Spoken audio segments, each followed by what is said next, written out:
Guys, what's happening? Dean here, Function Fitness.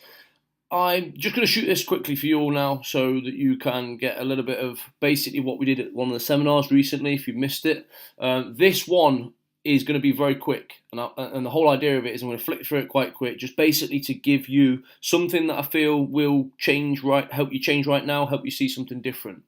So, obviously, forgive me for flicking through this, and we will go through this in more depth, but I just want to literally get this across to you. But first thing then, like I want to say, is building habits.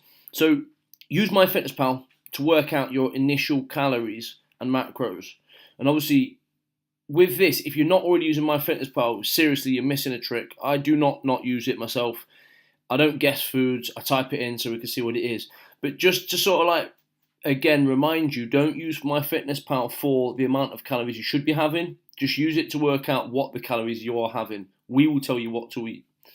And obviously, like it says on here, if you hate numbers, don't worry, I've got a surprise. This is what I want to show you today.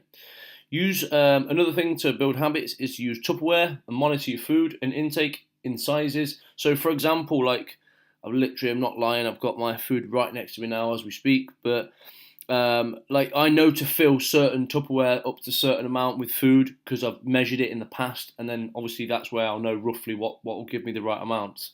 I'm trying to take the stress out of it rather than you thinking that you've got to count everything, and I think this is a really good way of doing that. Another thing is to have a slot to cook food in the day, so make time to make sure that you have time to basically prep all your foods, whether it's once every 3 days or whether it's every day, whatever it may be. And then obviously the next one, the same sort of thing. So make food in bulk every 3 days to help you. Even just getting the vital ingredients in first.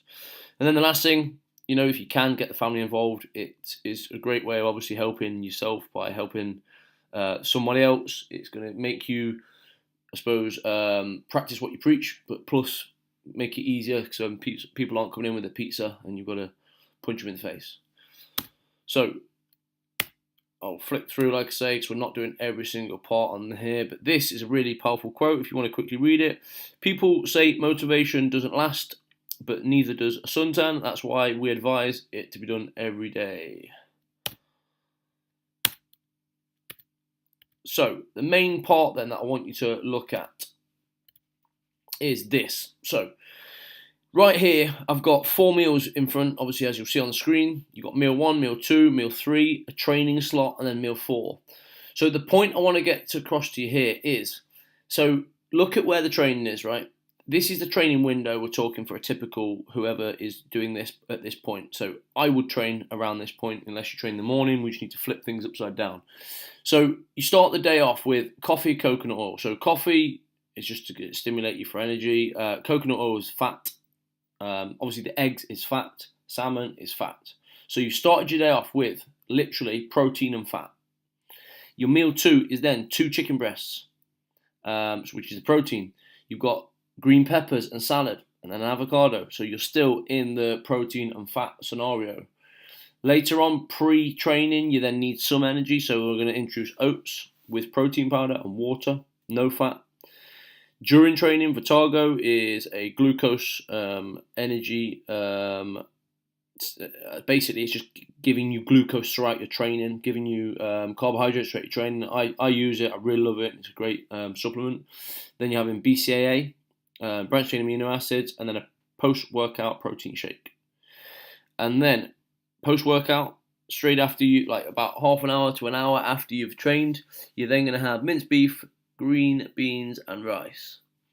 So this is the whole point of what I'm showing you here is a breakdown of something that hopefully will simplify things so you don't think it's all about measuring everything. So that's why, for example, you'll see things like 2 chicken breasts. Now, I know 2 chicken breasts is between 30 to 40 grams of protein.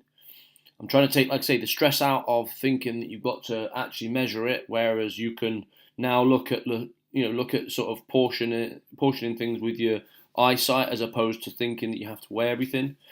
If you was having, say, 1 chicken breast and you are a 100 kilogram person, then you're massively under eating, but this is where you'll start to learn as you go along.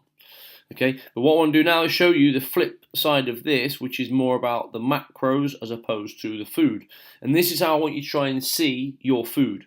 So this is the exact same system of what we just done a second ago, but it's seeing it for the macros. So again, like I say, you're opening the day with protein, fat, and veg. You're continuing in meal 2 with protein, fat, and veg. In meal 3, you're introducing carbs, ready for your training. During training, you're having your BCA, which is protein, and then you're also having your carbs to keep your energy high. On meal 4, you're then having protein, carbs, and veg. So if hopefully this makes sense to you, if you see it like this and understand it this way, it should help you a hell of a lot more. The reason I say 4 meals as a minimum is because simply if you're having less than 4 meals with the training that we do, you 9 times out of 10 will be under eating, and that will be the issue that you'll have. You'll have days where you'll then slump, you'll have days where you won't repair, you'll be fatigued, and you'll just feel rubbish all the time. So look at 4 meals. Obviously, additional to this, add in your 2 for women, more towards 3 litres for men of water per day, and you know, just try and see your day as you're fueling your body and needing the things, like even down to the point where it says protein, fat, veg, protein, fat, veg. You know, have any form of protein, have any form of fat, any form of veg. Fat, obviously, natural fat, not bad fat. But with the protein, like for example, have a protein shake. If you really can't force food down you in the morning, or you can't, or you just don't want another chicken meal or another meat meal, whatever it is, just put a protein shake in with it instead. But hopefully this has helped, guys. I'm going to cut it here. Just want it to be nice and short so you can understand it all. Any questions, fire away. And I think that's it for this. But I'll leave you with this part. Let's nail the mentality of start next year. So try and start now and make a difference right now. Hope you enjoyed it, guys. Any questions, fire away.